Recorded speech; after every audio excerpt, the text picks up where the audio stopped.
केंद्रीय मंत्री मनसुख मंडाविया ने भुवनेश्वर ओडिशा में युवा प्रवासी भारतीय दिवस 2025 को संबोधित किया। प्रधानमंत्री मोदी ने कहा है कि हमें युवाओं को अवसर और बेहतरीन शिक्षा प्रदान करनी चाहिए। प्रधानमंत्री मोदी ने यह भी बल दिया है कि कैसे हमारे युवाओं की शक्ति का उपयोग नेतृत्व विकास के लिए किया जाए।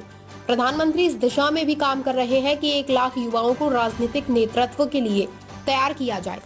आज जिस 18 साल के युवा है वो 25 साल के बाद विकसित भारत के नागरिक बनेंगे। उस वक्त उनके सपनों का भारत कैसा है, कैसा बनाना चाहिए, वो कैसा विकसित भारत चाहते हैं, उसका विजन भी विकसित भारत में समाहित होना चाहिए। और इसलिए ही प्रधानमंत्री जी ने एक नया इनिशिएटिव लिया। देश में 11-12 जनवरी को हम यूथ फेस्टिवल मनाते हैं, लेकिन मोदी जी ने कहा कि इस बार हम यूथ फेस्टिवल एक अलग तरीके से मनाएंगे। हर बार देश के कोई सिटी में यूथ फेस्टिवल के माध्यम से देश के युवा एकत्रित होते थे, संवाद करते थे, लेकिन इस बार मोदी जी ने कहा कि देश के युवा विकसित भारत के लिए क्विज कॉम्पिटिशन में पार्टिसिपेट करें।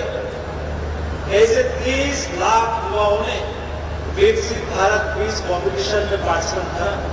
उसमें से 2 लाख युवाओं को आइडेंटिफाई करा और उसको 10 सेगमेंट में विकसित भारत के लिए ऐसे लिखने के लिए कहा। 2 करोड़ में से 60,000 युवाओं ने लेटर लिख के दिया और ये लेटर का असेसमेंट करा गया। उसमें से 9,000 युवाओं को विकसित भारत कैसा होना चाहिए, वो कैसा विकसित भारत चाहते हैं, युवा विकसित भारत में कैसा कौन सा कंट्रीब्यूशन कर सकता है, उसके लिए प्रेजेंटेशन दिया। और देश के 3,000 युवा 11-12 जनवरी को प्रधानमंत्री जी के सामने 2047 में भारत को विकसित बनाने के लिए अपना विचार साझा करेंगे। तब जाके देश विकसित भारत बन पाएगा। उसमें युवाओं की भागीदारी को सुनिश्चित करने के लिए मोदी जी ने अहम कदम उठाए हैं और साथ में कहा कि युवाओं को हमें अपॉर्चुनिटी देनी है, बेस्ट एजुकेशन देना है, उसकी शक्तियों का उपयोग करना है।